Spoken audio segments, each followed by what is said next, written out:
just means you're going to work until you die. And that was my dad's story, right? I mean, he's kind of on the forefront of the baby boomers. He was born during World War II. Because I remember sitting down with him, this was 20 years ago, and I'm looking at his, and he said, hey, look at my finances. I'm 61 years old. I want to retire. Let's do this. So I sat down with him, saw his money for the very first time in my life, been doing everything right. And then when I sat down with him, I said, Dad, well, based on what you have here, what you've saved in your 401k, even though you've been maxing it out, you paid off all your debt, the problem is you better hope you die in 5 years because you will run out of money in 5 years without Social Security, right? He was 61 at the time. I said, with Social Security, you can stretch out a little bit longer. And he's like, well, I don't want that to be the case. I like to live. Yeah. And I said, well, I don't know what to do for you, right? And that's the thing. Like, as a financial advisor, he was doing everything right. That's what got me out of financial advising. When I realized even someone who did everything right couldn't retire, who expects anybody else to? And we're seeing that today. Hey, everybody. Thank you for joining us for today's episode of Real Estate Disruptors. Today, we've got Chris Miles with Money Ripples. And Chris flew in from Provo, Utah, talk about how to protect your assets in the upcoming recession. Now, I'm on a mission to create 100 millionaires. The information on the show alone is enough to help you become a millionaire in the next 5 to 7 years. If you'll take consistent action, you will become one. And we all know the fastest way to become a millionaire is to get good at sales. Our sales community was launched just a couple of months ago, and already our community members are having more success closing more sales. If you haven't checked it out, go to salesdisruptors.com to surround yourself with sales assassins from across the country. And we're hiring. So if you're interested in working with us in any capacity, go to disruptors.com/hiring. And this show is brought to you by our sister company, InvestorLift. Get access to over 2 million cash buyers across the country. Go to InvestorLift.com, put in Disruptors to get 10% off. And if you get value today, please don't keep us a secret. Share this episode, subscribe to the channel. That way we can help more people. You ready? Let's do it. All right. So we put in a big, catchy, clickbaity title, right? How to protect your assets in the upcoming recession. So let's jump into it. I guess let's jump into in one way. Recession. Like we all know the recession's over. Right. Right? I mean, that's what they say. They're telling us on television in the news, like the recession's It's got to be over. true. Has to be true. Has to be true. Right? So you don't feel like the recession's over. No, it's a bunch of crap. it's total crap. Yeah. I mean, and understand too. I mean, we got a lot of political agendas going on here. We got the Fed stuck between a rock and a hard place, between political pressure and then what they're supposed to be doing. I mean, there's all kinds of weird stuff going on. And even if you haven't been listening to the news, you can still feel like there's something not quite adding up, right? How is it that we have the lowest unemployment rate in history? How is it that still, even though we had skyrocketing prices and skyrocketing inflation, still people seem to be doing just fine, even though their wages haven't even kept up with that inflation? I mean, you have all this stuff happening. It just doesn't seem to add up, does it? It seems like there's got to be at some point where it has to slow down. And things never go in a straight line. We know this. I mean, we've been around the block long enough. Yeah. I've got enough gray hair to in fact, most of these green hairs came from those times, right? Yeah. It's from all that crap that's happened, and there's always cycles. And we talk about how it's not adding up, like I remember even I want to say 6 months ago, heck, it might have been a year ago, we're just watching everything happening, and we're saying this inflation is unsustainable, and we're going to have a recession, and like the Feds are raising their rates to force pain upon us. And yet we go to the mall and you can't find parking. Right. And you go to the restaurant and it's still like a 45, 60-minute wait. And it's like, the data tells me there should be more problems. Right. But there doesn't appear to be a whole lot of problems, at least on the outside. It seems like everyone's continuing on like it's no big deal. Yeah. It's like the Lego movie. Everything is awesome. Right? Everything is awesome. Everything is awesome. Right. Yeah. You're right, because the Feds actually have said, they've admitted, they said their whole purpose is to, one, get the rates higher than inflation, but two, they also want to make sure that there's some kind of pain. There has to be. There has to be some pain. Yes. Like they want layoffs. They want people to lose their jobs. It's not a secret. This is not a conspiracy theory. Like they No. said. Over and over. We need more suffering. It's not their words. We need more job loss. We need more unemployment. Right? Yeah. They want to see it in check more, because they know if there's full employment, it's going to keep driving prices up, and they want to control that inflation, right? Right. They want to adjust demand. They want to reduce demand, and the best way to reduce demand is for people to lose jobs. which is such a dumb way to do it. There's multiple ways to do it, right? That's the old method they've always used. Well, they only have one tool. They're only using one tool, which is the interest rates, right? Yeah. They said they had multiple tools in their toolbox, remember in 2020, right? And they talk about selling off their balance sheet. They're not slowing down their spending. They're still printing like crazy. So if they really want inflation to stop, why do they keep printing more money? Why do they keep making it easier to keep full employment? It just doesn't seem to make sense. Have they not slowed down? I have not paid attention to the money printing. Yeah, the money supply is still higher than it was pre-2020. Well, it's definitely higher. Yeah, but no, have they not tried to call some of that back, or is raising interest rates not a function of calling? I'm still kind of unclear on this principle. I thought by raising interest rates, it's causing borrowing to go down. By causing borrowing to go down, they are reducing their balance sheets. But is that not how it works? It's not. No, I mean the Feds. They have their own balance sheets, of course, and they're supposed to be selling it off. But in March of this year, they actually bought a bunch more. So they actually pumped more money in the economy, which is the opposite of what they claimed, right? They were still raising rates, and then they pumped more money in. So it's like one thing is not like the other. Right. It's not quite matching up. They're still printing money. So they're still printing money. They're still going bullish on the dollar, or really, and probably if you think about it, with all the debt and the spending that needs to happen, right? Especially with the government having their debt crisis happening, like, oh, where's the ceiling going to be? They're obviously caught in a tough place because they're elected by politicians, but they're supposed to be independent of politicians, right? But it's like saying, oh, no, I don't care about my boss. No, my boss doesn't influence me. Yeah, but the boss is the one that hired you. Of course they influence you. Yeah, and they can remove you. If they don't like what you're doing, if it makes it look less favorable for their party, they're going to fire you, right? So we got all these games going on here that's affecting us day after day. And when you follow the data, like credit card spending is up. Balances are higher. They actually hit about the $1 trillion mark at this point. Well, I would say not that spending is up, although that may be.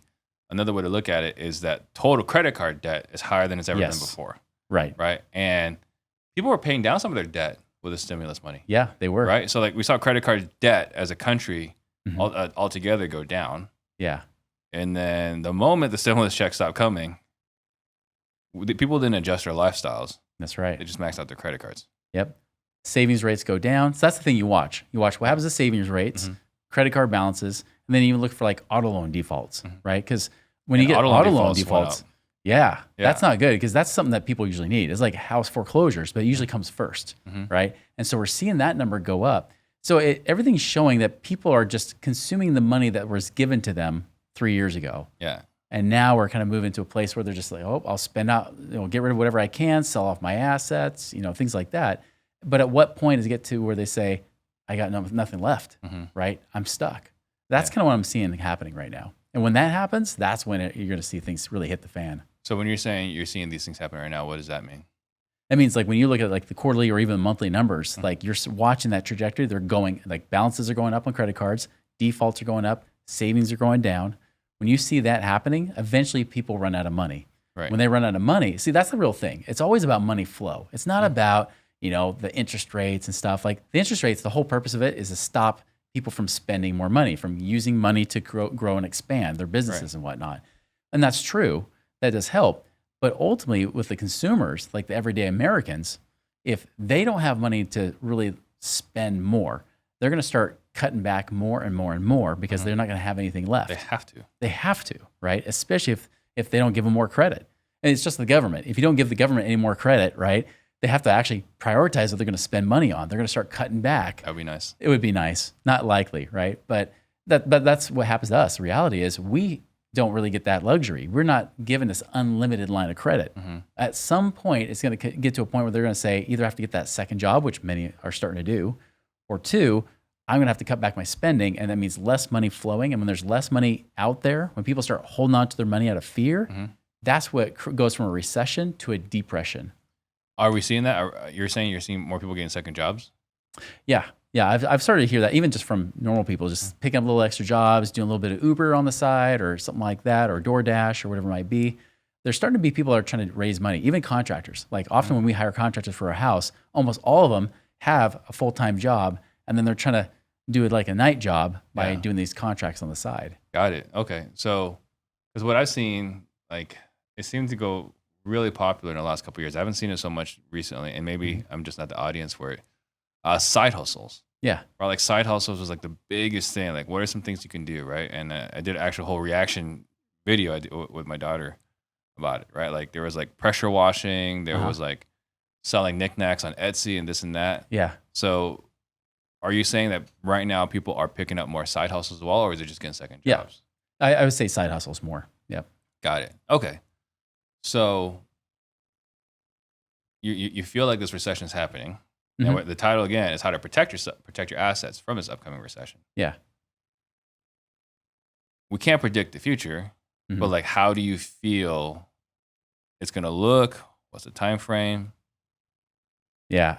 Time frame, it's hard to say.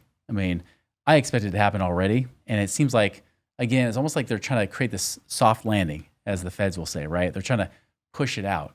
But at some point, markets always have to come back into balance.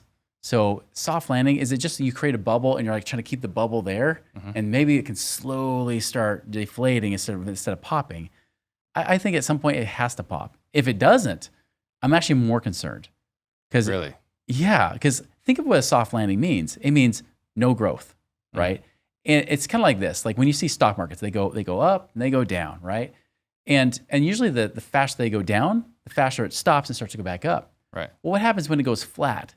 Like the stock market in the 1970s was basically flat for an entire decade. It didn't really go anywhere. Really? It had ups and had some downs, but it kind of just stayed right there, flat. That was a decade that no one would want to be in the stock market. You're like, I might as well put my money in the bank and make more. And so I think it's worse. If you try to delay something, all it does is it just keeps it going longer. Just imagine like the stock market, in any market, right? It has this invisible line that goes up and it bounces off that line. They call it trend lines, right? Well, if all of a sudden that trend line is still going up and you go way high and then you just go flat, you got to wait until that line catches up. Yeah. And then they meet, but it could be years and years down the road. That's what many people refer to as stagflation, right? That's worse than inflation in many ways. Why is stagflation worse? Stagflation is worse because it's nice when you have those market downs, right? Think about it in the real estate space. I mean, we pray for crashes, right? I mean, how many of us would love to go back to 2010 or 2011 and say, you know what? I'm so glad I've got a couple $1 million in cash to go buy whatever I want. Well, when COVID happened, I was ecstatic. Yeah. Because I was around in 2009 and 11, and I was watching all the rich people just gobble up properties. That's right. And I was like, man, it sucks that I'm broke right now. This sucks. But the next time this happens, I'm going to be ready. And man, beginning of COVID, I was so ready. And then it didn't happen. Then it didn't happen. It was like magic. Right. Yeah. And look at the Great Depression too. Great Depression was a hard crash, right? And it didn't just happen once. There's multiple recessions within the 1930s. Well, think of guys like Joseph Kennedy, right? John F. Kennedy's dad. So he was a bootlegger in the 20s, but then of course they legalized alcohol and his business wasn't great.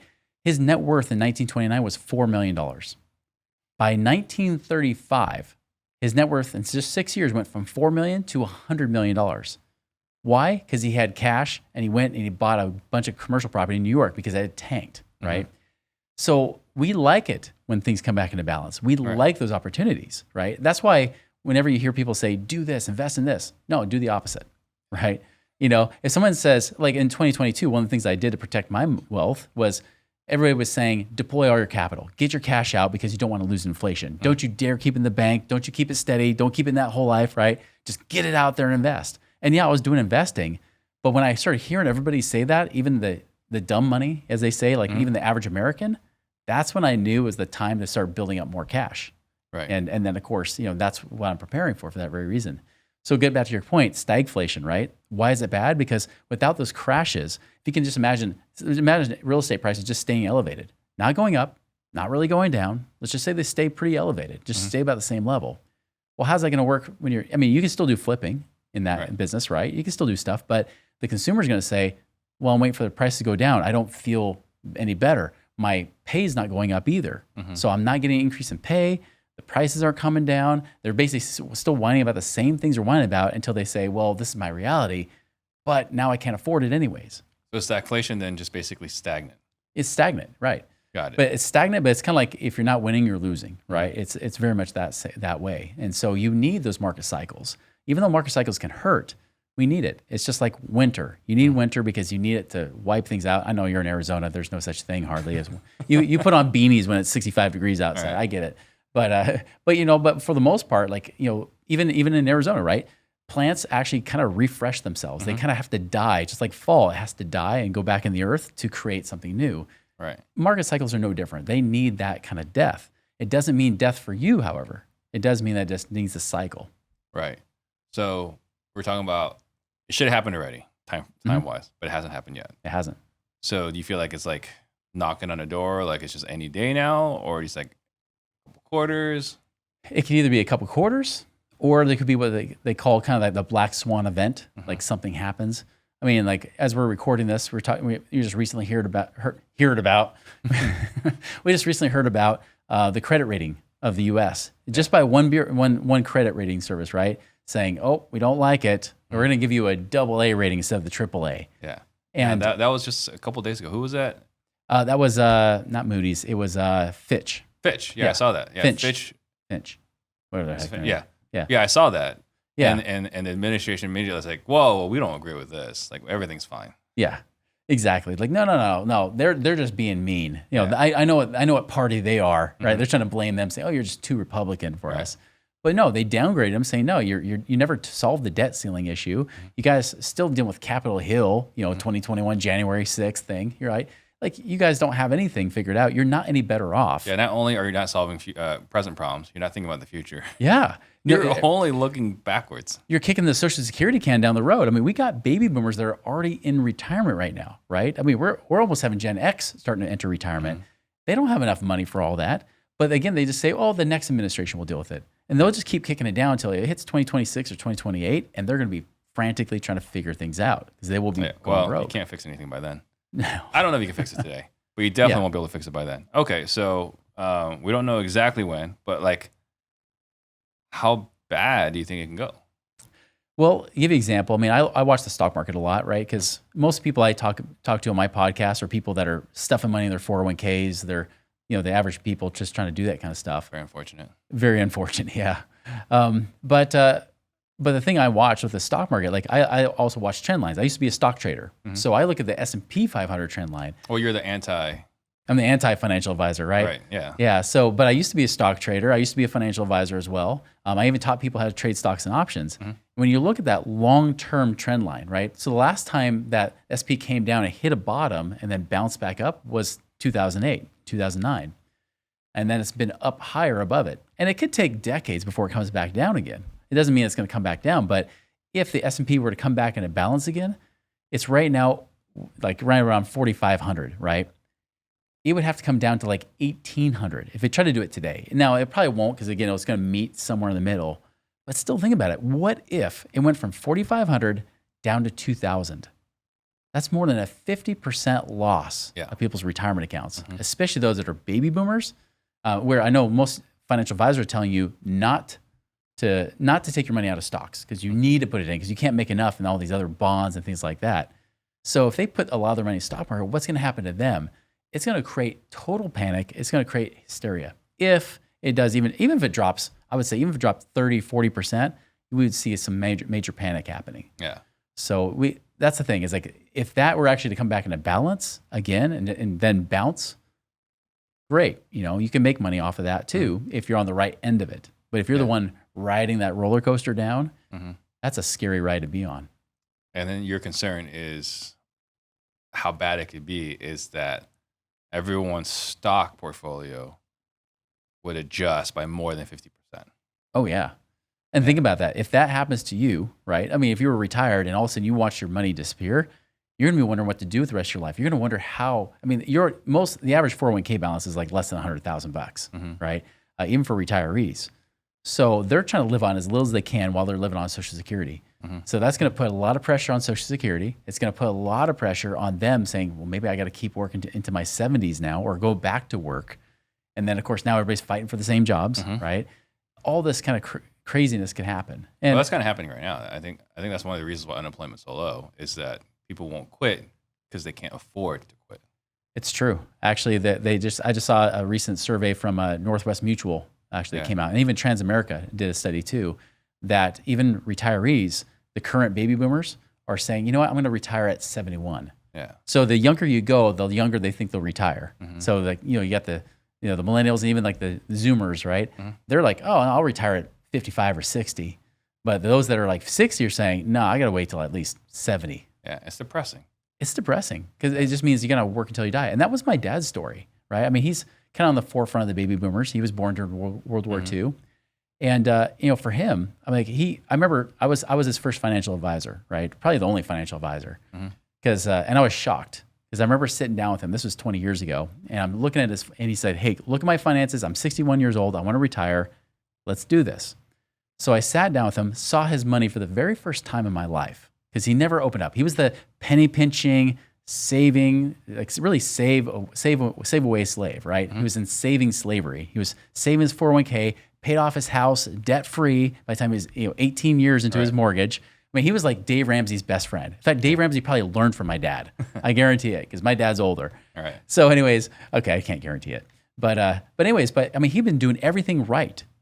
And then when I sat down with him, I said, Dad, well, based on what you have here, what you've saved in your 401k, even though you've been maxing it out, you paid off all your debt, the problem is you better hope you die in 5 years because you will run out of money in 5 years without Social Security, right? He was 61 at the time. I said, with Social Security, you can stretch out a little bit longer. And he's like, well, I don't want that to be the case. I like to live. Yeah. And I said, well, I don't know what to do for you, right? And that's the thing. Like as a financial advisor, he was doing everything right. That's what got me out of financial advising. When I realized even someone who did everything right couldn't retire, who expects anybody else to? And we're seeing that today. The same situation is playing out over and over and over. Yet, are we seeing that in the news? No, hardly at all. Like we'll see people saying they're not prepared for retirement, or people have unrealistic expectations of retirement. We hear those kind of things based on the numbers not matching up with their thoughts. Most people think they're going to be able to retire, and they can't. Right. And so, even real estate investors, it still affects you too, because if these people go broke, this is going to affect your business as well. How?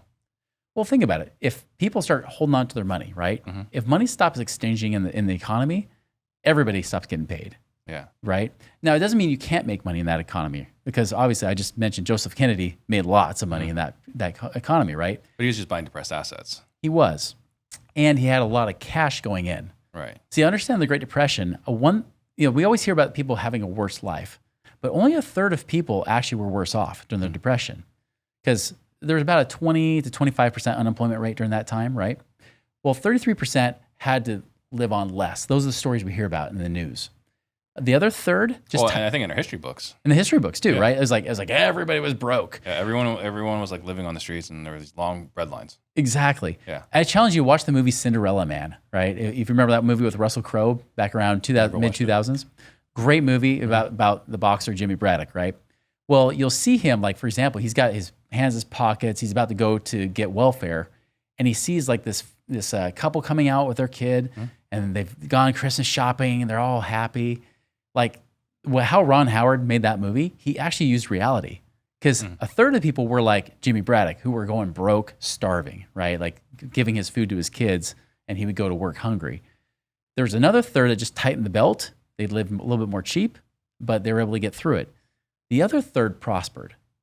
That third actually got richer. Those people had the cash going in. They weren't speculating. Like some of the problem is a lot of people were actually gambling, throwing their money in the stock market. They were actually borrowing money from the bank to put in the market, which you can't do anymore. Kind of like last year with crypto. Oh yeah, that's true. Yeah. Well, and that's why like you won't see banks say, "Oh, I'll lend you money for crypto," right? Now you have margin accounts you can use for like stock trading and whatnot, but they can call it anytime they want, right? It's not the same anymore. So you can't totally do the same thing that people did. But I see gamblers all the time, and you do too. I know. Like there's people that think they're going to strike it rich, and they're going to swing for the fences, and they usually strike out. The best thing you can do right now, if we're talking about protecting your assets, is really start to gather your cash, gather your assets. You can still keep investing, keep your business going, whatever business or job or career you're in, keep that business going, because that is your economic engine to keep income coming in. But have profit, have extra that you keep putting away, build up those reserves and building up fast, because you can be on one of the two sides of the coin of history, right? We know that something is going to happen. There's going to be a recession of some sort. Well, there always will. Always will. Like regardless of what you believe politically, this or that, right? Whether you like Fox News or MSNBC, it doesn't matter. Yeah. Reality is recessions occur. Yep, they occur. And if you miss this one, there's going to be another one. Right. You might have to wait another decade, but it's going to happen again. Like you and I were just talking about earlier. Yeah. Yeah. Yeah, there's always going to be something like that. How you prepare yourself for those times, you know, that's why I always say boring is sexy, right? Sometimes the most boring stuff of, hey, I'm going to keep cash on the side, and no, it's not going to do anything. Or, you know, I've been storing more of my life insurance because at least I get paid some tax-free returns, but it's not going to make me rich by itself. But if I have that cash available and ready to go and ready to deploy when those things do turn south and everybody else doesn't have cash to deploy, that's when you actually become like a king or a queen. So I want to touch on this, but before we do, I just want to go back to one last thing earlier. Yeah. So you're saying, when I was asking what recession looks like, you were saying S&P normalizing. So I guess more or less what you're saying is that the S&P is outside the historic trend lines. And a balancing would be going back to, because it's outgrown the historic 2 to 4%. For sure. Okay. Yep. That's an interesting perspective. Is that like a common perspective? I've never heard it resetting it in that context, but it makes a lot of sense. Yeah. I mean, in the financial advisor world, it's not a common perspective, right? Okay. Because there's never a bad time to invest in the stock market when you're a financial advisor because you're a financial salesperson, you know? But I mean, among those of us that have done trading, yeah, like we look at different trend lines. Now there's little mini trend lines like you know, hey, it's in an up market, you know, it's in a bull market. You can follow that. Yeah. But eventually that trend's going to break. And that's what's happened. So if I look at this like I'm a trader, like I want to bank on the stock market.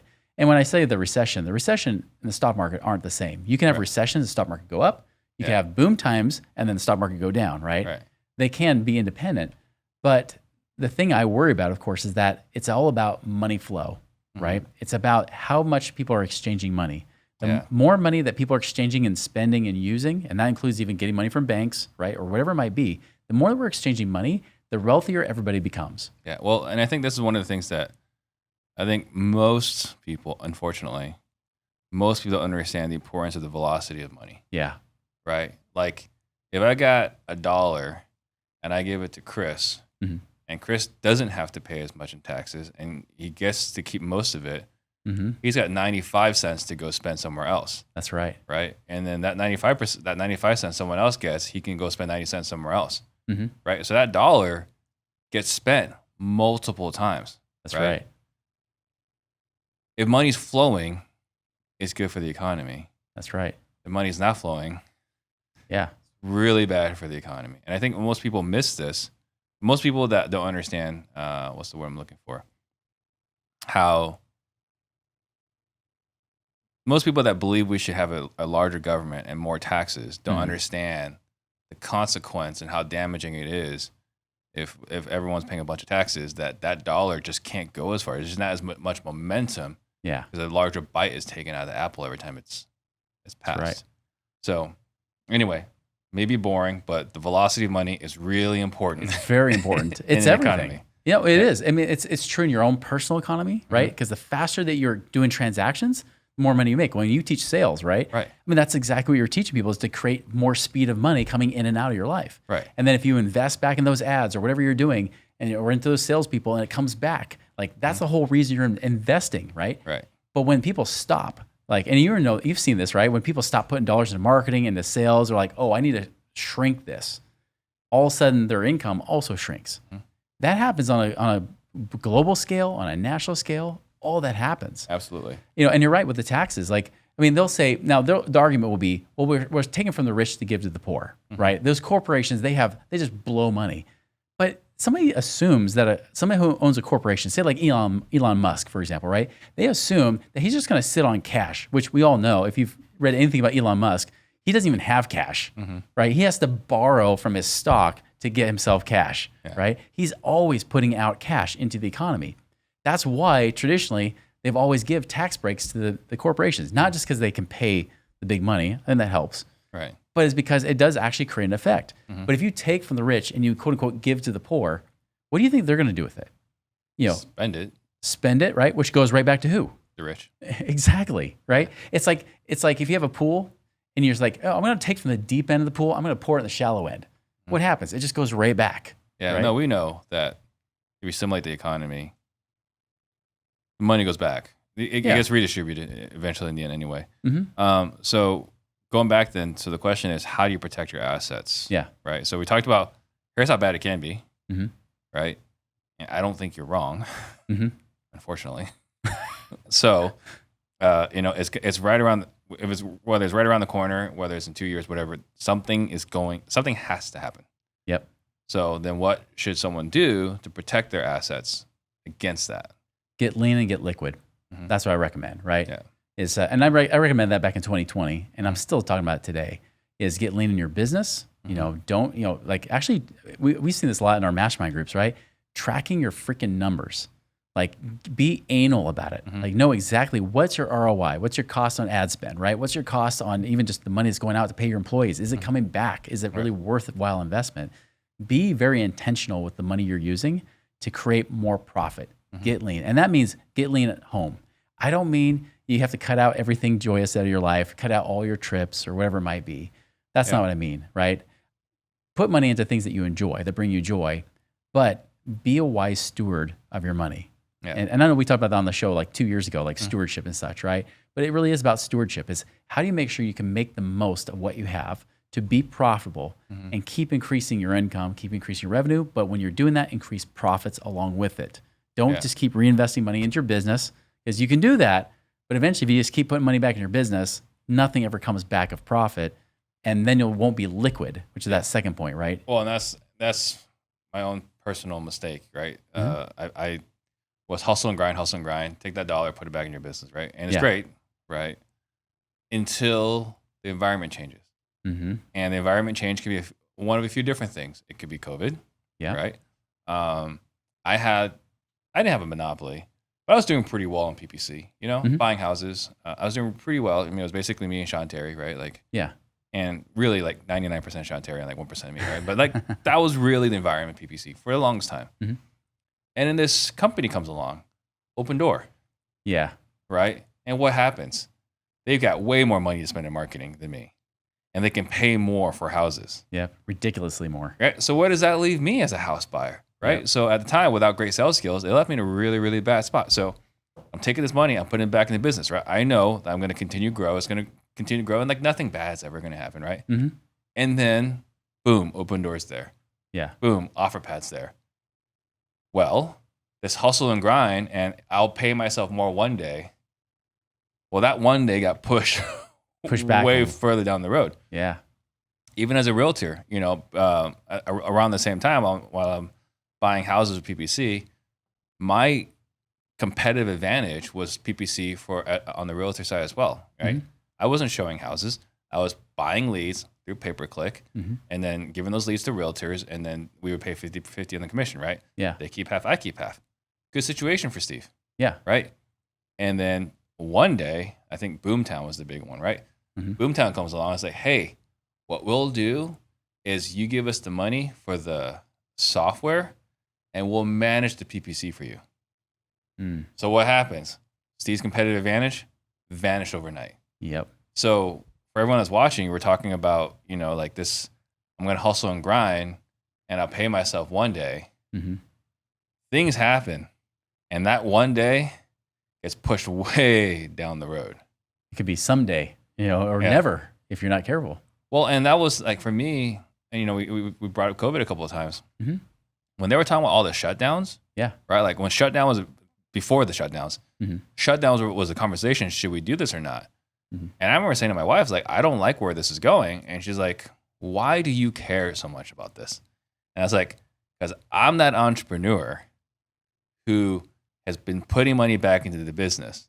Mm-hmm. And all those families that have been saying one day we're going to pay off, one day we're going to be able to take all this money that we've been reinvested in this business and we can finally retire. Mm-hmm. And there were millions of people whose dreams got crushed the days we started the shutdowns. Yeah. It's true. So, all right. So we talked about, so understand your return on ad spend, understand the return on labor, understand the cash conversion cycle, which is not a topic a lot of people talk about. Mm-hmm. But like when you spend this dollar on ads, how long does it come back? Because if it takes 3 months for that money to come back, pretty good situation. It takes 12 months to come back. man, you got to be able to maintain that advertising for 12 months, It's a lot of liquidity. right? Before that money comes back. And we see this a lot, with direct mail, Yeah. right? Direct mail has the longest cash conversion cycle. Mhm. It's the best, one of the best return on investments. Yeah. But it's extremely long cash conversion cycle. And we saw a lot of operators, when things slowed down in 2022, Mm-hmm. cut direct mail, That's right. right? But you wouldn't know that if you didn't know your cash conversion cycle. Yeah. So you're talking about as far as understanding your numbers. So understand what your return on investment is for every marketing channel. Mm-hmm. Understand your return on labor. Understand your cash conversion cycles. And if you understand that, you can run a leaner business. That's right. Really, if I give any advice at all, if you remember anything, is do the opposite. Mhm. Whatever everybody's telling you to do, Yeah. do the opposite. So you talked about people cutting out paper mailing, right? Well, if you cut out mailers, great. That opens up a market to do mailers. If everybody says, email marketing is dead, that's the time I know it's the time to do email marketing, right? Well, we saw this. I mean, we have a mutual friend, Jason Lewis, Yeah. right? And he runs Investor Machine. Mhm. And he's like, yeah, as a service provider, this sucks. All these clients that are canceling their direct mail, this sucks. Yeah. At the same time, he was doing great in direct mail Mhm. because since everyone else stopped doing direct mail in Utah, now he's got a monopoly He on direct stands mail. out. Yeah. That's right.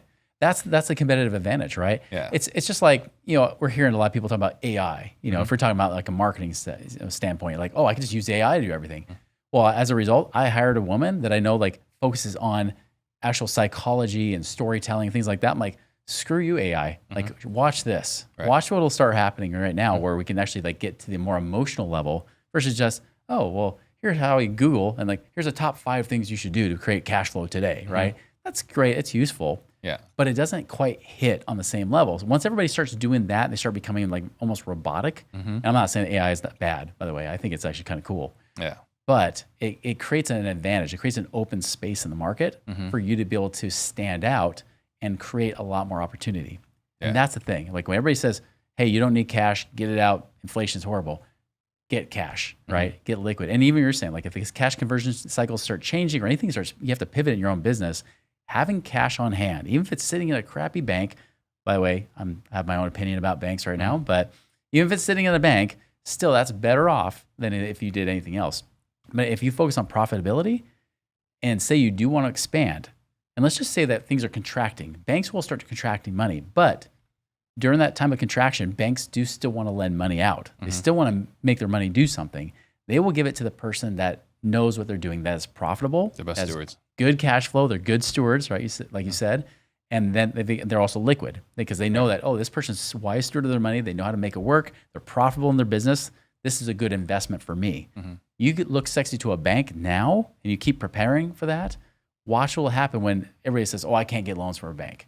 Yeah. And then you're the one person that's like, I'm just raking it in. And I think David Richter was the one that was on the show. And he was talking about how he had a client who was running a business, super profitable, right? You look at the P&L, it looked great. yeah, And that guy got a phone call from the bank. It's like, hey, we're calling your loan.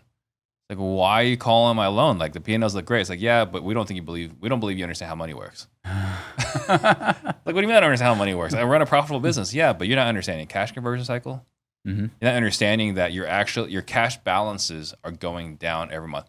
The way your business is running today, your cash balance is going down every single week, every single month, and we see a scenario where you're going to be out of money. that's right. Right? So yeah, you run a profitable business, and like people, I remember the first time I heard this concept.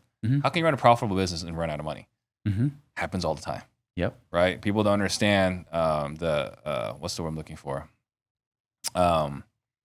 The Cash versus accrual. yeah, cash. Well, it's not just cash versus accrual. It's like if I go back to the direct mail piece, right? Like, yeah, I can be profitable, but if it takes me 12 months for my money to come back, Right. right? How many flippers have you talked to? Like, I'm making like 80K a flip, right? Yeah. But they're out of money Right. because they got money into this house, money into that house, right? Yep. They've got direct mail. They got to pay for materials. Money's not moving. Money's not moving. Yep. all the earnest money deposits, right? Like, Yep. it's not unbelievable Mm-hmm. to have 50, 80K out in earnest money. Yeah. If you're doing business, it's not unrealistic. Right. So it's unfortunately, you know, more businesses go out of business because they're successful and they died of indigestion versus starvation. Right. Yeah. Yep. They couldn't handle that bigger volume. Well, if you ever watched the TV show Shark Tank, right? It happens all the time. Like, why do you need capital? Well, we're trying to expand and grow, and we're not we're not profitable right now. I've got but all we these will be. orders. I've got all these orders I can't fulfill. Can't fulfill it. I don't have enough inventory to fulfill the orders, right? Right. I need more cash to do that. And it's true. Like, that can actually happen. That's why, again, lean and liquid, like those two things, if you keep putting your focus on those two things, right? And you get books like probably David Richter recommended, like Profit First in Real Estate, you know, which he wrote with Mike Michalowicz, right? Yep. Things like that. If you really start to, focus and become a student and really become not just a student, but a steward of your own game, right? And really manage your cash flow and your money well, you will come out on the other side, even not just on the other side of this recession, right? Not just a hero on the other side, right? But you'll be the envy of everybody. You'll be like the success story people talked about, like, Steve Trang, remember him? Like what he did in 2011? Like, oh my gosh, people start saying that about you because you actually stood out by doing something different. And I wish more people would get that. If they just realize that you get lean and liquid now before things hit the fan, you're going to be able to pivot. You're going to make better decisions. And I know this because I was the opposite of you, right? Like, I got my butt kicked in the last recession. I lost literally over $1 million.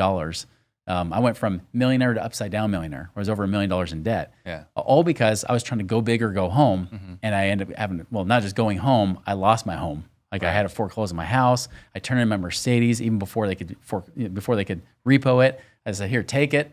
And then they auction off for $30,000 less, than what I owed. And so they were calling me with collectors. I had collectors call me all the time. Friends didn't even call me anymore because I didn't have any more money. So it was just collectors calling me. They became my best friends. They were consistent. Yeah. That kind of situation, like, I wish I could go back in a time machine and take my own advice, right? I wish I could go back and be leaner than I was, because I was just like, I have money coming in all the time. Who cares? I can make a huge money on a flip. Who cares? I'm good. Right. And then, of course, when I couldn't do that anymore, then I'm like, well, now what? Now I'm in the hole $15,000, $16,000 a month. I'm leaking. I'm bleeding. I'm running up credit. I'm running out of savings. I had savings. I was somewhat liquid. I just wasn't really liquid. And I didn't have my cash flow under control. Had that been reversed, had I been prepared going into it and not as greedy going into that last recession, I would have come out looking very different on the other side. I'm a multimillionaire now. I could have been a multi-decamillionaire at this point had I done that.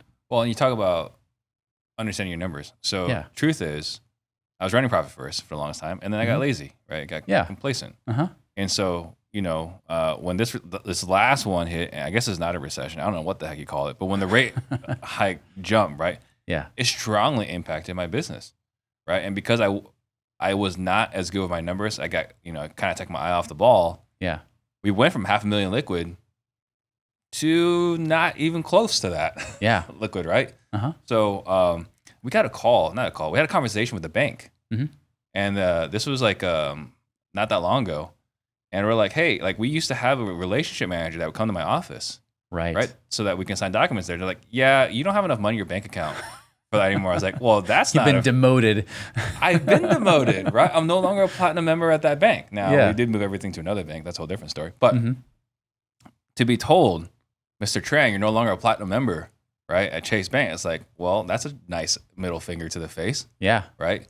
But what happened? I was not as good. I was not paying as much attention because things were really good. Right? And that's kind of what you're talking about. Like, if things are really good, I don't have to be as good with the money. And really, you need to have that what's the word I'm looking for? That discipline when things are good to be better prepared when things are not as good. Yep.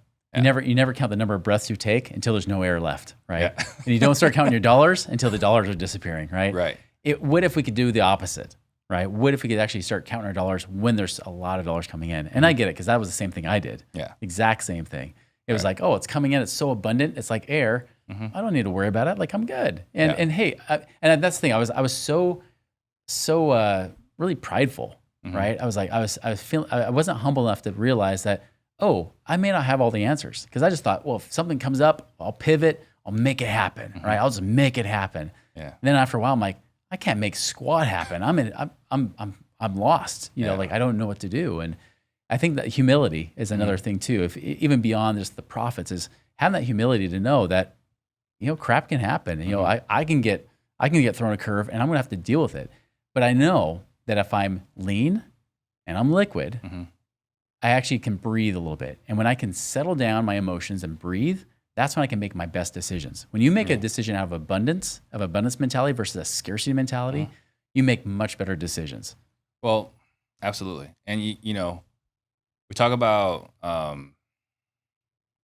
we prepare for events that we've experienced, right? So what event have I experienced? 2009 crash. Yeah. I was prepared for that. So I remember specifically having a conversation with Eric Brewer, right? Sometime in 2021, 2022. And he's like, I don't know. Something doesn't feel right. I was like, yeah, whatever, right? Like if things crash, we'll be fine, right? We'll figure it out. Yeah. And what we'll figure it out was if the market crashes, like 60%, 40%, whatever, it's like, I've got all the relationships in the world. I can raise capital instantly to buy all these properties. That's not a concern at all. But that's not what happened last year. What happened last year was everyone's underwriting changed. The market didn't crash. The velocity just changed. Yeah. And I've not been in that environment where the velocity changes instantly overnight, but it doesn't affect the value. Yeah. Right. So I wasn't prepared for that scenario. That's true. I mean, that when people say, well, what's the next recession going to be like? I don't know. It's always different. It is always right? different. Y2K was different than the Great Recession. You know, even in the 90s, it was different then. It's always different. And real estate, for the most part, didn't get hit as hard until the last one. Right. Because of recency bias, everybody's like, oh, real estate's going to crash. That's one of the reasons why I kind of fight against a lot of the masses that say real estate's going to crash. I think some markets could crash. I think California could crash easily, right? Yeah. But when it comes to a real estate crash, if everybody keeps screaming crash, that's usually what won't happen. It's usually going to be something that people don't expect. So it's usually like, it's not A or B, it's usually C that nobody even knew. It was none of the above. Right, the black swan. The black swan. So you were talking about the lean and the liquid. So we haven't really talked a lot about liquid. Yeah. So what does liquidity mean to you, or what's your target? Available cash, cash on hand, however you can get to it. And that does not mean lines of credit, right? 'Cause lines of credit can get pulled. You got it, right? I mean, that's one thing that was a mistake I made last time too, in the last crash, because I thought I was a mortgage broker in that time too. Because 2006 mortgage broker was great. Right. You know, it was good time to be a mortgage broker. Great time to be a mortgage broker. 2008, not so much. Yeah. But I remember thinking, well, worst case scenario, I just get a line of credit. You know, so I threw a bunch of my cash into my house, right? I was like, I'm just going to pay down my mortgage. I was kind of Dave Ramseying it a little bit, right?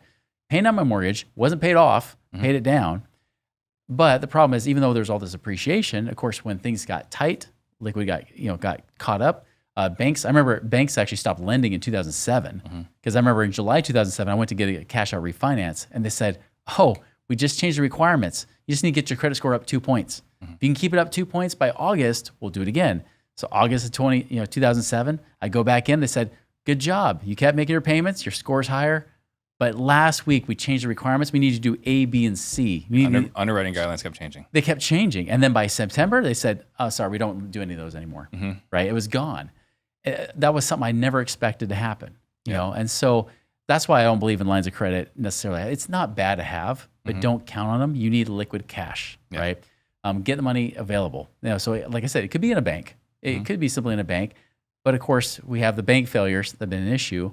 So I keep the bulk of my money in my life insurance. You know, not just because I offer, like we sell life insurance. I mean, that only happened because I liked it so much, right? And because we found a need in the marketplace. But really, like when I have like my 300,000 of reserves that my wife wants kept there, like she wants 300,000 we don't touch. Well, I keep 250,000 in the life insurance, only 50,000 at the local bank because I know I can just go walk in that day and get the money from the bank. Right. Where I might have to wait a couple days for my life insurance, right? Yeah. But I know I'm making more money, and I'm actually able to get to that money faster. So it just depends. Like I had another guy who was one of our friends in real estate. I won't say his name because he's a client, but he was actually asking one of our mastermind sessions. He's like, "What do I do? Chase Bank's being a jerk to me, like, and I've got millions with them, and they still don't give me the time of day. Like, where do I move this money?" I was like, dude, you already have a policy. Use it. So he ended up getting another one after that event, right? Because he's like, I'm going to get a second one now. I want to stay liquid and keep it in my control. Because the thing with insurance companies is that they don't go out of business as much, right? Banks go out of business because they take higher risk. They're lending money and doing stuff. Insurance companies legally can't do that, you know, so they're protected that way. But I also don't trust the FDIC. So I keep liquid. Well, FDIC protects everybody now. Yeah, supposedly with their 1.7% protection, you know. So liquidity figures though, like what is a target everyone should have? You know, in general, I would say personal. I actually would go for like 12 months of expenses is what I'm going for personally. In business, minimum, and I say this very, very cautiously, minimum, I would say 2 months of expenses in your business. And then building up more for opportunities too. So it's almost like you got your emergency fund, right? So you got at least 2 months for business, 6 to 12 months minimum for your personal, and then building up other cash for opportunities. Yeah. And I'm not saying, again, you don't invest to create more business, you know, generate more revenue, you know, doing your flips or doing wholesaling, whatever it might be. I'm not saying stop doing business altogether and just put all your money in cash. I'm saying now you're just balancing out where you might be kind of siphoning off a little bit more towards profits and towards cash and keeping it liquid. Yeah. So percentage wise, it's whatever you can do. You know, Yeah, I don't care if it's $50 a month. Like do it, you know, something. We generally recommend 3 to 6 months and then like the target of 12 months. Yeah. Right. That would be great. If you get the 12 months, now while everyone's running around with their hair on fire, you're fine. I mean, like going back to what we were saying earlier with direct mail, right? Like Jason Lewis is just gobbling it up in Utah, right? So, you know, we target 12 months. And again, the reason why I'm asking is like, you know, like Marcus Krigler, another friend, right? Someone I look up to a lot. He's like, yeah, you should have $1 million liquid. If you have $1 million liquid, everything's always going to be fine. It's like, that's great. Now we depending on the scale of business, right? Right. True. Yeah. But for most people in our mastermind, for most people listening to the podcast, $1 million liquid, basically there should be nothing that could take you down. Right. Yeah. Exactly. Okay. So like bare minimum 2 months, ideally 3 months or more in business, and then 12 months for personal. All right. So now that we're liquid, what should we do to protect our liquid assets? So here's what you can do, right? Like I said, you can keep some of the bank, but again, I don't trust banks. That's where life insurance can come in. But, and this is a big but, don't fall prey. There's a lot of guys that talk about infinite banking, right? And they'll say, oh, well, just dump in $750,000. So we have like a mutual friend in a mastermind that he reached out to me. And he reached out, he's like, hey, Chris, I have a friend that got that was told, that got this proposal from this insurance agent to throw $750,000 in and then put in $250,000 a year. And I was like, well, first, he's charging you way too much. And secondly, I wouldn't do that. Like, I'm like, that's just paying the insurance agent triple the commissions. That's why he's telling you put in $750,000 because he gets paid more. I'm like, I would back it off and do like no more than $250,000 to $300,000 a year and start putting it that way. It's like do it gradually over time versus just dumping it in. Keep more in the bank for right now. Right. And so he did. You know, that was the thing. And he found out later it was actually his situation, right? Right. And that's the thing you have to be aware of. So like even if I use life insurance, I'm not saying dump in that $1 million in there today. You might be dumping in a regular amount, and based on cash flows, you can kind of figure out what that looks like. Yeah. Banks still could be good, but I would diversify among banks. I even do online savings accounts. Like I got one with Capital One. It's a Performance 360. Pays currently 4.3% as of this month. Better. I mean, it's not as good as what I can get on my life insurance side, and I have to pay taxes on that, which suck. But at least it's paying something more than my 0.1% credit union, right? So there's different ways I would diversify based on how you can play the interest rate game, but just don't park it all in one bank. You know, even the big banks, everybody's like saying, oh, the big banks are gonna be the safe ones right now. They're the ones gobbling up, but just like Lehman Brothers. Just like they're big, just like Lehman Brothers. Yeah, they're big. Yeah. Too big to fail, right? Yeah. I mean, granted, there's something to that, but at the same time, you just never know, right? I mean, who's to say Signature Bank or Silicon Valley Bank are going to be like the worst, you know? And the fact that they say, oh, there's only 3, although every week there's new banks failing. I mean, I just heard last week there's a big bank in California. I can't remember what it was called, but that one is getting bought by a bank that's 40 times smaller than it. Like a local regional bank in Southern California is buying this big bank that failed, right? And I think it was like number 45 on the list of biggest banks in the U.S. It's still happening, right? So that's why I'm saying like it's hard. It's a hard game to play. I wouldn't bury it in my backyard for that matter, right? And I wouldn't I wouldn't even say like, oh, I'm just going to store it in crypto or I'm going to store it in gold and silver, which you could do. And I do buy gold and silver, but I buy the bullion just as like a little insurance policy against bad inflation, right? Same thing I can do with crypto, right? I can do the same thing there too. But again, one's got a little more variability than the other. Yeah. So, I mean, for me, it's mostly just been banks, life insurance, and then I do a little extra protection with like, gold, silver, and then a tiny bit of crypto that I haven't sold off yet. Why whole life? Like, what are the benefits of whole life? The benefit is it's guaranteed. Minimum pays you at least 3% a year, which is still better than most banks anyways. And that's if they don't pay you a dividend. That's just the guarantee. The other reason is, like I mentioned, like they don't fail. So during the Great Depression, like there was 35,000 banks in 1929. After the Great Depression, there were 13,000 banks. So they got cut by almost about 60%. Yeah. Insurance companies, life insurance companies, 4 failed. Right, that was it. And even now, since then, there's been other things put in place. I don't think there'll be as big bank failures nowadays because there's better things put in play. Same thing with life insurance companies. They have what's called reinsurance that they buy up on themselves. So that if an insurance company, which is rare, if they ever do fail, a reinsurance company will step in and cover all your cash as well as your death benefit too. So it covers everything to make sure that either one, another insurance company buys it from you, or two, they'll just cover it till you die and then they're done. Yeah. So they have insurance. There's like FDIC, but they actually have money. So that's one reason. It's safer, pays higher returns, it's tax free, and it's liquid. I can still use it. But again, the caveat is it's designed the right way. Don't just buy the one from State Farm. Don't even buy every infinite banker that's out there because we have mutual friends that are in the infinite banking business that will charge you double the costs than you should be paying. So be careful of that. You got to be careful. And if I remember correctly, also with infinite banking, there's an additional umbrella, right? Right. Well, that's the reinsurance companies, right? They can cover you. I'm talking about like, God forbid you run over somebody. Oh, you mean like you die? Well, not you die. I'm saying liability. Oh, liability. yes. Okay, yeah. There are a lot of benefits. I was trying to be negative on this. Come on, man. Yeah. Like, it's true. Like, in most states, it's 100% protected from lawsuits and creditors, which in the real estate game is huge. Yeah. Or any business owner for that matter, right? Because if you get sued and somebody wins, they can get to your bank accounts. They can take liens off that. They can get your home equity somewhat. They can get to almost everything but a 401k and life insurance, right? Those are the only 2 places you can really be protected is right there. So you can have millions in life insurance, and even if they win, they can't put a lien against it. Right. And then, you were talking about how you're the anti-financial planner, right? Or financial advisor. Which one was it? Anti-financial advisor. Anti-financial advisor. People don't like me using financial planner because I'm not one, Go figure. So one thing that we were you're talking about, like, the stock market going up, down, and the financial planner generally, or financial advisor generally says, you should buy this, you should buy that. It's always the right time to buy. Dollar cost average. Dollar cost average, right? Yeah.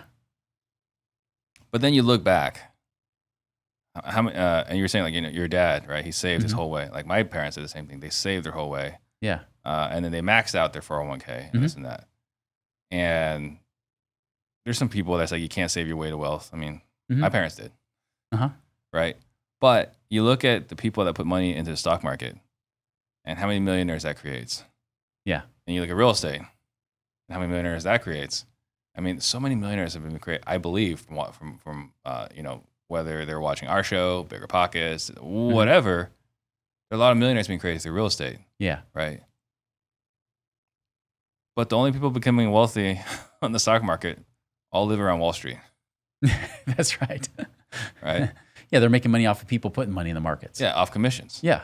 Right. So you want to talk on that? Like, why, for someone, maybe this for snippets later on, like, why real estate versus the stock market? Yeah, it's because I was all stock market. I was actually against real estate in the beginning, right? Yeah. Why? Because you were the guy I would call. It's like, hey, do you have anyone that'd be interested in diversifying real estate? It's like, no, we're not doing real estate. Like, real estate's fine, but this is where you should be putting your money, right? And I was guilty of that. I mean, that's just because that's the way you're trained. You're literally trained to be a salesperson, right? Those licenses that you get doesn't make you a financial expert. Those licenses you get just give you a license to sell, right? That's all you're able to do. You're selling mutual funds or insurances, and that's it. Yeah. And I did both, and so the problem is, and I know there's people that even in the real estate space or coaching space will debate me on this because I had one debate me on it recently. He's like, oh, no. Most people make their money in the stock market. I'm like, what? He's like, well, those people that were millionaires that all had real estate, the thing is, most of it was just their own home. He's not wrong, right? I mean, when you look at the millionaire stats, and you can look them up, there's about 25 million millionaires in the United States. So about 8%. Every one of them owns real estate. That's true. Yes, he's right. Some of them just own a property in California and they're middle class and they just happen to be net worth millionaires because of that. But most of those people still have multiple properties. And it comes back to your question, right? Where do they make the money? Because yes, there are a lot of millionaires and billionaires, I'll say multimillionaires that have money in stocks. Most billionaires just have their own stock, right? Multimillionaires will put their money in other people's companies and stocks. But is that the cause or the effect? Right? And I believe what you believe in that way, which is if you're looking for somebody who's starting from zero and they're trying to get to wealthy, to millionaire plus status, real estate's the best way to do it. You could be accidental with real estate and still make it, right? There's plenty of people we've seen that just buy their neighbor's house or whatever, and then they somehow become net worth millionaires. You can accidentally do it in real estate. You cannot accidentally do it in the stock market. No. I mean, okay, you could, but it's not likely. It's really not likely. You are more gambling. So when people say like, oh, well, stock market's the way to do it. No, like that's people after they've made the money. Either it's in business or real estate. Those are the two best places I've seen it. If you can have both, awesome for you because you're more likely to become a millionaire than anybody in this country right now. I look at stocks as legalized gambling. Yeah, right. It really is. You get to, and you feel like it's like the blackjack table. Like because I was involved in this decision, right? I saw this was going to go up, so I bought it. Right. And we disregard all those that went down. Yeah. I knew this one was going to go up. You feel good about it. And there's the whole thing, right? Like Tony Robbins' book, Money Mastered the Game.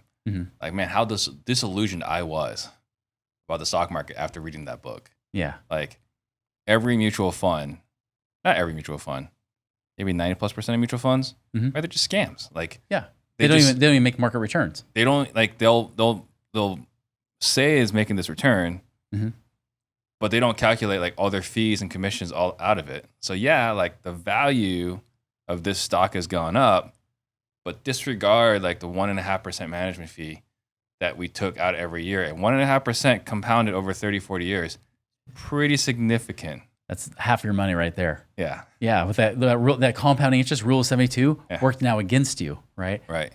In fact, Fidelity actually came out with their numbers. Millennials, right? 84% of millennials will pick what's called the target date retirement funds in their 401k. 84%. 84%. Yeah. And I'm pretty sure I didn't make that up on the spot. 78% of the time I do make up statistical. No, just kidding. I think it's 84, 86. I'm going on the low end. Pretty sure it's 84%. Fidelity, millennials will pick their target date retirement funds. So if they predict that their retirement date is going to be 2055, well, cool. Fidelity has this nice, easy button you click that says, retirement target date fund 2055. Yeah. Right. Well, that's what most millennials are picking. I went and looked at the numbers. I said, let's look at the last 10 years compared to the S&P 500, which isn't that great either. Let's compare that to what Fidelity's funds have done. Well, the S&P 500 in the last 10 years from 2013 to 2023 did a 10.1% return. The Fidelity target date funds, all those retirement funds, did 8%. So they were 2.1% less than the stock market. The average stock market, just so you know, the S&P 500 only averages about 7.7% in the last 30 years. Yeah. So do the math. Let's just say it's 10% less, right? That means you're not making 7.7. You're making closer to like 5.5. But wait, there's more. Because you just said those fees, there's also a 0.75% fee that comes out of that. So that leaves them with about a 5% return or less. Yeah. So you're making less than 5% a year. But all the financial advisors are telling you, oh, put in 10, 12%, compound that over 40 years, and that's how much you'll have. And inflation is only 2%, which is bullcrap. So that's why everybody comes out with wrong numbers. That's why everybody who saves, the sad thing is everybody gets blamed for not saving enough. But the truth is they're saving just fine. They're just saving in the wrong places, and they're given overpromise, underdeliver results, but the financial advisors won't put the blame on themselves. Right. They'll put the blame back on you. It's like, well, history says this, and this is what it is. No, it's not. What they actually walk away with is way less than what you claim it is. It's a lie. How do we fix that? Get out.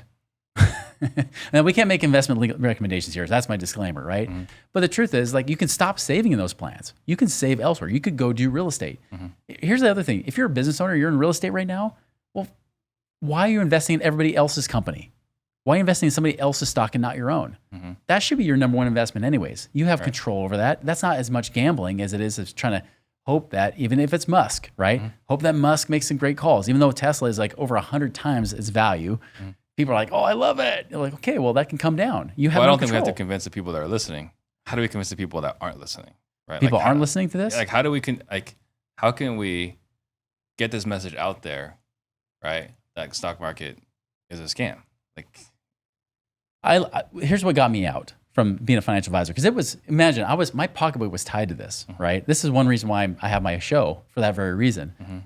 The problem is this, is that if I look at evidence, and that's what got me out. Like, it was one of my friends that left his financial advising business that actually I hired him into. He left my business to go do real estate investing with his dad. And all of a sudden he's making this money in 4 months even. I was like, what? You're making money on flips and stuff? Like, come on, that's too good to be true. I know what the return should look like. Real estate only goes up 3% a year, all that kind of crap, right? Yeah. Well, he finally just asked me, he said, Chris, how many of your clients are financially free where they don't worry about running out of money? And as I was honest with myself and I looked at all those clients, I realized, well, none of them. They all worry about running out of money. Even the retired ones still think they might outlive their money. Okay, Chris, how many of you guys as financial advisors are financially free? Because you guys should have it figured out. So how many of you are free, not off the commissions, but actually doing these mutual fund investments? And when I was honest with myself, again, I looked around the office, like mentally speaking, there's over 100 guys in my office and a few women. There was guys working there since the late 1970s. Old guys that should be retired could not retire. And even worse, even today, like, I mean, that woke me up a little bit, right? But then today, I go to mastermind groups. I go to one mastermind group in particular for financial advisors, the best of the best, guys that make millions of dollars a year in that business. Once a year, I go to that event. There's always at least one guy that will go up to me and say, "Hey, Chris, how can I retire like you did? Like, because I can't do it." These are the guys advising you. Shouldn't that be evidence? I mean, the fact that 401k balance, average 401k balance is less than $100,000, even for retirees. Well, was that because they're not saving enough? Was Dave Ramsey right along? Everybody's a spender, nobody's a saver? No, because 52% of people actually contribute to the 401k plans. So that means the majority of people are actually savers, not spenders. So you have all this misinformation out there. And the only way people can figure it out is like actually look at the evidence. Yeah. Are people financially free? No, it hasn't worked for years. And what makes you think it's going to work? It just hasn't. Yeah, it's pretty depressing to hear. And like, yeah, I mean, you look around. Fortunately, for our sphere of influence, like everyone in real estate, does pretty well. Yeah. Yeah. If you don't make millions, you're like, oh, do I suck? Yeah. I remember we had one prospect, and I don't know if we talked about this last time you were on the show, but I had a prospect, and they're looking for a cash offer. Yeah. And then the guy that was going to the appointment is like, yeah, I was talking to him, and he's a Wells Fargo financial advisor, and I was like, make sure we never ever use Wells Fargo for financial advice. Because if you're selling your house for cash to someone like myself, it's not because you make great financial decisions. That's right. Right. And I was mortified that if a person trained in finances is selling the house to me for cash. Yep. Yeah. That's the thing. Watch where people make their money. Do they make it from their profession or do they make it from investing? Yeah. If you want to make money in investing, follow investors. Right. If you want to make money in business, great. Follow a good, successful business owner. But that's why I hate when people say, well, I knew this rich relative or this rich neighbor that was a dentist, and I decided to follow them for money advice.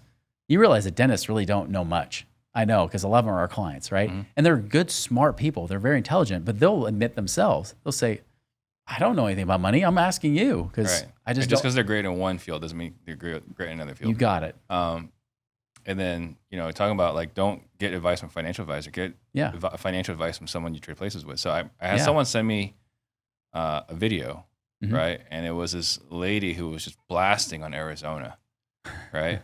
And he sent me this video. He's like, how do you feel about it? I was like, well, I don't take advice from people I would not trade places with. That's right. And given how she presented herself, no desire to trade places with this lady. So something else that you remarked on was you've helped over 1,000 people cash flow by over $300 million in the last 13 years. Yeah. That sounds like an outrageous number. It sounds outrageous, right? Yeah. But so what's the story behind it? Well, it helps that I've been doing this since 2010. Yeah. So it gives them time. Right. But the story is about the average has been about 34,000 a year, right? In the first year alone, and then that increases year after year. So I'm not even counting the increases for a lot of these people. The story is either we help people find and free up cash, and or we help them create more passive income. So we get their money out of prison and get it working for them, right? Freeing up cash. I mean, even like business owners, I mean, taxes. Almost every time people are overpaying taxes. If you're a business owner, you're pretty much guaranteed you're overpaying because there's always things that get missed, right? Even like debt. Like I'll tell you, in the last recession, I stopped teaching people how to get out of the rat race because I was in it. So instead of teaching about passive income, I started switching more to freeing up cash, finding money. A lot of times it was like through debt consolidation. Like right now, if you got credit cards, they're skyrocketing interest rates. You may not even know it. You know, should we be paying those things off versus investing, right? Should we be finding ways to consolidate, even if it means a HELOC that's going up? I mean, now usually I wouldn't recommend that. Occasionally it might make sense. Sometimes it doesn't. You know, sometimes it's refinancing your 3% mortgage to a 6% mortgage. I've had people actually do that and improve their cash flow there month to month, and then they can take more money and invest it and actually net higher passive income and cash flow. Right. So that's really what we're doing, is we're just trying to strategize with what the money you have. How do we get it to produce more with less? So you're evaluating, kind of like digesting their entire situation. And once you review the entire situation, now you're optimizing the situation. Yeah. We're seeing what's their cash flow look like month to month. We're looking at what's on their balance sheet, because honestly, net worth means crap. It doesn't mean squat unless you actually make income from it. Right. I mean, who cares if you have $3 million net worth? Nobody puts that on their tombstone. Ultimately, it's like, how's my life changed today because I have that net worth? Yeah. So it's really about how do we improve that cash flow to the point where you have more than enough passive income to cover those expenses and then some, right? Can you give us, just for the people that are listening, you know, just one or two common scenarios that they might be able to take action with today? Yeah. Like, for example, I mentioned like getting money out of prison, right? The biggest thing we find is that most financial advice is all about giving the money to the banks and the financial institutions and less to you, right? For example, your mortgage, pay off your debt, right? And they're like, hey, somebody even asked me the other day, he's like, should I just pay extra payments on my mortgage? What do you think about that? He asked me that on a podcast interview. I was like, I wouldn't do it. If I'm going to pay off a mortgage, I'm going to pay off with one check, and that's it. And that's still if I have more cash than what I have, right? I want to do it with one check because my cash flow doesn't improve if I pay extra to my mortgage. But you save thousands a year. Who cares? You know, if I save thousands over the life that I can make thousands more investing at a much higher rate anyways. So for me, paying off my mortgage could be a dumb idea, right? Not for everybody, but for some. So we look for ways like, is there equity there? Like, where's that net worth? Where's the money locked up? Is it in mutual funds? Is it in IRAs and 401ks? Can we have money self-direct that and then go move into other places? You know, do you have properties right now that are actually got a low return on equity? You know, we get a lot of real estate investors that they're like, oh, I'm doing real estate. I'm doing great. I'm like, my cash flow is awesome. And then we look at it. Like I had a guy in California that he was netting about $200 a month, but he had $700,000 of equity in that property. Yeah. So he's making a 0.3% return on his equity. I was like, dude, we can get that $700,000 out, go do an exchange on that sucker. And even if it made 10%, that's $70,000 a year versus $2,400 a year. And it took him years to figure it out because, you know, he was raised by very conservative Asian parents, right? They said like, no, you pay off everything, you save everything, you don't do anything, you lock it up in prison. Finally, after a few years, he's like, wait a minute, I could actually take this money out and invest it. Yeah, that's what I've been saying. He started like buying like the Southeast, like Louisiana and places like that. Now he's raving about it. He's like, this is the best thing ever. Like, yeah, California sucks for one. But two, like, yes, get your money working harder for you, right? Get it leveraged. And so that's the kind of thing we look at. You know, even people have retirement accounts. Can we get it out? Can we minimize taxes if you're not 59 and a half? Get it to work for you, and then you can retire sooner, right? Things like that. So we had Alex Quezada on the show, and he was talking about how he had his self-storage, and he planned on keeping that property forever. Right? He's like, when I bought that thing, when I bought that sucker, I knew I was going to keep it forever. And then he joined a different mastermind, and they're saying things like return on equity. Yeah. And he's like, holy cow, return on equity on this thing is not very good. So he sold it and bought something else. Yeah. So can you explain the concept of return on equity? I know you just gave the formula for it, but can you explain the principle behind it? The principle is, when we talk about stewardship, is how do we make more with less, right? I mean, like you said, you calculate it's easy. You take the annual income, an annual profit, I like to take, divided by the equity that's in the property. If it's not at least 6-7%, well, I'm going to want to move it, you know? Right.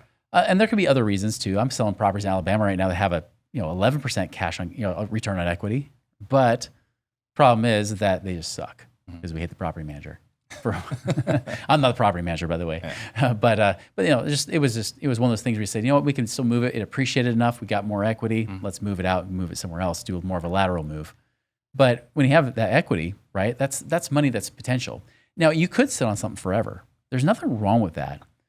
If you're already at the point you have more than enough money coming in that you don't even know what to do with it. Yeah.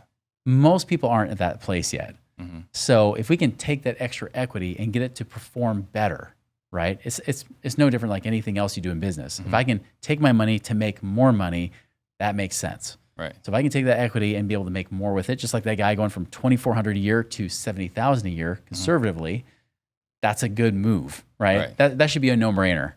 Unfortunately, emotions get involved and it doesn't become a no-brainer for a lot of people. Yeah. Well, emotions, programming, yep, that helps too. Yeah. Like we're told, I mean, depending on the culture, like pay down all your dets, right? That's the culture I came from. Yeah. Right. So it's hard to move what you were programmed with your whole life. So let me give you a hypothetical here, right? Yeah. The guy that had the $700K in equity on his property, why not just do a cash out refi? He could have, but it would have put him in a negative cash flow situation with that property, and then he'd still make positive cash flow, so he could still net positive. But we ran both scenarios. Okay, so it's we not looked at both. Sell your property because you have equity. Right. It's if you do a cash out refi, what's your cash flow situation like there? Or if you sold this property and took the $700,000, and put it elsewhere, what kind of return you can get on that $700,000? Yeah. I'll tell you, the most popular thing that everybody kept asking me was that very thing is, well, can I just do a cash out refi on my portfolio? You could. Well, let's run the numbers. And then the numbers always ended up being worse than just selling the property. Right. And that's hard because when you get mentally stuck on something, right? Just like you're saying, like if you get stuck on no debt, that becomes your narrow focus, right? That's why financial advisors can't see outside the alternative space because they can't see anything past mutual funds. But same thing here. If you can start looking at what's the actual end goal, what do you have these properties for in the first place? Cash flow. Well, let's get that. Let's get you that very thing you want. And it might just look different strategy-wise than what you originally thought it would be. Yeah. So anything that we have not talked about yet that is important, we should be talking about, whether it's 2023 or what's on the horizon? Man, that's a big question. Who knows? Let me think. No, I'm good. You're good? Yeah. All right. So think about some last thoughts you want to leave the listeners with. Guys, again, if you're seeing value, if you're getting value from the show, it will help us a lot. Subscribe on YouTube. Leave us a 5-star review on Apple. We are trying to help as many people as we can. We're not charging you guys for the show, so the cost to you is to help us reach more people. So, last thoughts you'd like to leave everybody with? That I like to leave everybody with? Yeah. Be prepared, right? We're talking about asset protection, but really, this is about how you can hit a home run. Don't be fearful of the future. I look forward, just like you did in 2020. In 2019, we were all talking about the recession coming anyways. Right. And then it got delayed. It just got pushed back, right? Be looking forward to that. And don't wait for it. It doesn't mean that you stop and just wait for, whenever it crashes, then I'll do something. You can keep doing things along the way. But remember, look forward to it with faith versus fear. I think if you do that, and you start to have clear eyes, stop listening to what if you listen to the masses, just listen to them to know what you should not be doing. Right. I think that's the big key. Cool. Perfect. If someone wants to get a hold of you, what's the best way to do that? Go to moneyripples.com, or you can also go, check out our podcast on YouTunes. You can check out our podcast on YouTube or iTunes, the Money Ripples podcast. We got lots of stuff there too. Do you offer any kind of consultations, for example, that return on equity situation? Do you do stuff like that? Yeah, actually even easier. You can go to moneyripples.com. There's actually a passive income calculator there. You can put in your numbers. It's 10 questions and find out pretty conservatively how much more cash flow or passive income you could be having in your situation right now. All right. Perfect. Thank you so much. Thanks. Appreciate it. Thank you guys for watching. We'll see you guys later. Shout out to Steve Trang. Jump on the Steve Trang. We real estate disruptors.